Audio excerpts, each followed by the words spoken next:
It's time for another gravel race through the Michigan Gravel Race Series here in Michigan.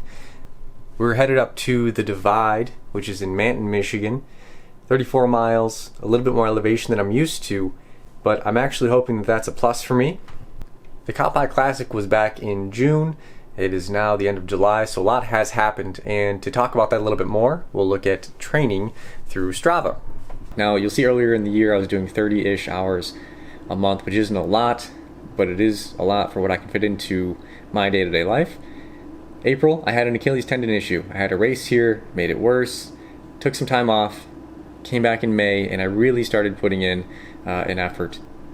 In June, we had the Cowpie Classic, which went pretty well, and I continued training after the Cowpie Classic. Coming into July, I actually might have overdone it a little bit. My right knee, I started to have some pain.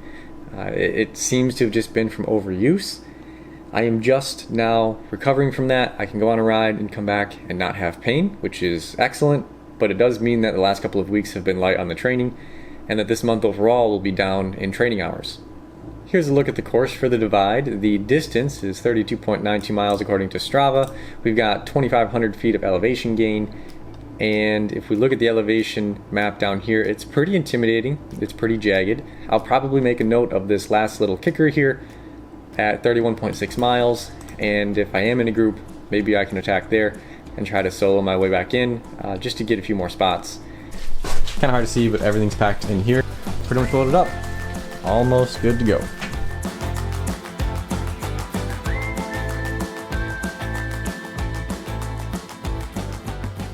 We made it to the Airbnb. The bikes have also made it safely. It didn't rain as much as it was forecasted to, so that's good. So here's the Airbnb.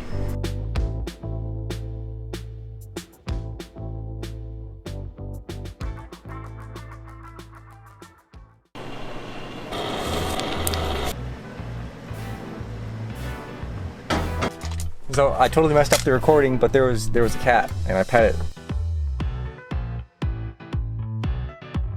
All right, so how you feeling? Ready. So race strategy is Be safe. be safe. You're doing the 19 mile. I'm in the 34 mile. More climbing than either of us are used to. That's pretty much it. Just go fast, right? Yep. Okay. 3, 2, 1, go for the 34-mile divide. Have a safe ride. Look out for people around you. All right, we're underway. We're off on the 2021 Divide. This is the 34-mile race, and it starts right on this hill, which is actually kind of a good thing. It filtered out some of the riders that would have otherwise been in the group maybe a little bit longer, but you've got to do 500 watts just to get up this thing, so we've already got a little bit of a front group. The field was a little bit smaller overall than some of the other races, but all of the regulars are here, and they are jamming up this hill. I'm trying to save my legs a little bit. I need to save some of the snap in them because we've got some hills coming up later where I'm going to need that strength. So I'm not trying to go crazy here if I can help it.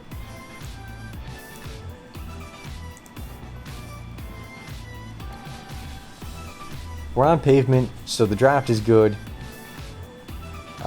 There's no attacks at this point. Everyone's, for the most part, just getting along just fine here. I left some gaps open, which people slotted into, which ended up meaning I was off the back, or just at the back of the group. And that's sort of just where I end up naturally, because I don't totally feel comfortable in the middle. Not a huge deal, especially in a gravel race. But you'll see, we're on the dirt finally, and this rider to the right, he has a mechanical. His chain had come off, so he will play a part in my race later on. But for now, he's gone. The hills are coming hard and fast, and there's no chill up these hills. It's 500 watts at least, maybe more. And like I said, I'm just trying to keep my legs fresh because I know that there's more hills coming up later in the race. This is the most elevation I'll be riding in a race this year, I think. Speak of the devil, here's one of those hills. Everyone's mashing up it. Already at 191 beats per minute.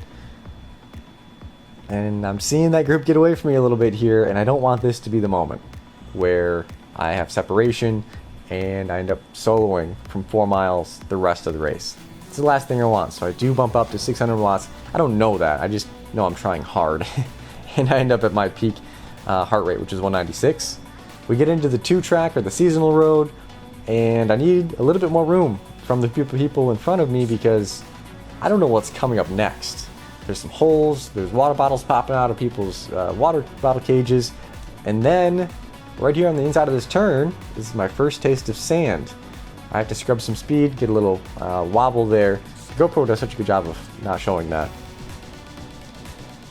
So as a result, I'm really sort of soloing through this. I mean, we're cruising, but the group's getting away. And it's mostly because I'm worried that I don't have the technical ability to keep up. We got some flat road again, so now it's time for me to go. I need to get back onto the group. They can't get away yet. They need to drag me as far into the race as they can so that I can stay ahead of anyone who might be behind, who might have gotten dropped on one of the hills or what have you. So I put in this pretty big effort. There's a turn coming up, which I did not know, but I was pleasantly surprised because everyone seemed to slow down quite a bit on the gravel turns. And not only a turn, but we've got a hill, which, given the effort I just put in to get back to the group, I wasn't totally loving putting in another hard effort to get up the hill. But hey, gotta do what you gotta do, and here we are, back at the group. And look, I'm actually drafting somebody. Hey, that's something, right? And my heart rate is under 180. This is great. Now this is El Diablo. This is the hill I was worried about. I didn't know we were on it yet. I was kind of just out of my head anyways, just going hard. So you see I'm in the 4 to 500 watt range. I'm not going ballistic, but I'm keeping up a good pace, something that I think I can do, or I thought I could do, to stay with the group. But the group's riding away from me, and I kind of have to make a choice here. So it's either I decide to blow my legs away and catch them and hope that the climb ends soon, or save the legs, bring the power down to a reasonable wattage, and then hope that I can catch up to some people who've blown up later. As you can see, power comes down, and I select green guy as the metaphorical carrot to chase the rest of the race. Not the whole race, but a good portion of it, green guy and I are together. On the left here, we're passing another critical player in today's race. His name is Adam. He's super strong. I've never even gotten close to beating him in a race. I didn't know that was him though. I didn't really know what was going on with that. I just figured just another rider, but he'll play another role later on. We were warned about this hill, the descent of El Diablo, because at the very bottom it's a straight left turn, so it was just descending into a left turn. So I'm giving green guy lots of space, and I'm just coasting down this thing. It's not super comfortable on fast descents on gravel just yet, but better than I have been in the past. 35 miles an hour is a pretty good speed, and now we've got to bring it down so we can make a left turn. Now, I thought I'll carry my speed through this turn, catch up to green guy, and we'll be friends again, right? We're going to work together. But it almost kind of looks like he put the power on to get away from me. I totally get it. It's a race. But I was so willing to work with him. Well, I hadn't up to this point, so I get why he did that. But in the future, I will be willing to work with him to get through this race. It's early, 11 miles into a 32, 34 mile race. We got a lot of time, and I don't want to be solo that entire time. So I got to catch him. That's mission number one. So that's what I do. I jump up, get on his wheel. It doesn't take too long, and in fact, I was able to help him out and pull. We do this back and forth. He pulls, I pull, and it was a great system. It really worked out well. The whole middle third of the race, we were a team essentially. Until now, we're at 18 miles in, and he had gotten a gap on me. I caught up to him, and I saw a rider coming from behind us, but I didn't know who it was. It's actually going to be the guy who dropped his chain earlier. He is a powerhouse. And fortunately for me, I did decide to chase him and get on his wheel. We catch up to Lois Ann, the leader of the MGRS, the women's series, and she is cooking as well. She'd been solo for a long time and out in front of me. I could not get to her. I'm thinking, okay, I've hooked up to this diesel truck in front of me on this specialized, I think it's a Crux, I'm not totally sure. So this is great. I've got Lois Ann also with us. She is a powerhouse. The three of us, we can ride the rest of this 13 miles in no time at all. We'll just rotate, it'll be great, have a good time. Everybody's happy. Maybe even catch some riders, because we had been catching a couple of people just with this guy here in front of me pulling me along. So I'm in happy land. I'm in good shape. And then we turn on this road. There's some mud. Okay, not a big deal. And then we see the sand. And the sand changes the entire race, the whole dynamic. It's no longer drafting off people, it's just staying upright, which is fun in its own way. But you can see, look at these ruts. I mean, people have ridden through this, which is mightily impressive. And I think probably a fat bike would have been the best way to go. I've got 42mm tires, but they are not standing up to this at all. Trying to ride the edge of the road, find somewhere that's not going to throw me around like the sand was doing. And we find another section of some sand. And again, just trying to find maybe some of this foliage will keep the sand together a little bit better. Nope, not working. Get in the middle. There was nowhere to hide from it. I thought maybe that was it. Nope, more sand. Now the powerhouse guy, he is motoring through this using his raw power just to get away from me, and I didn't see him again. Tandem riders. We've got a descent with some sand. There's some hills with some sand, and just sand pretty much everywhere for the next few miles. It makes things really challenging, but fortunately, I didn't really have anyone else around me at this point. I did see a couple riders that were catching up, but I didn't feel pressured to rush, which was nice. I just got through it. This was the worst section. Come on.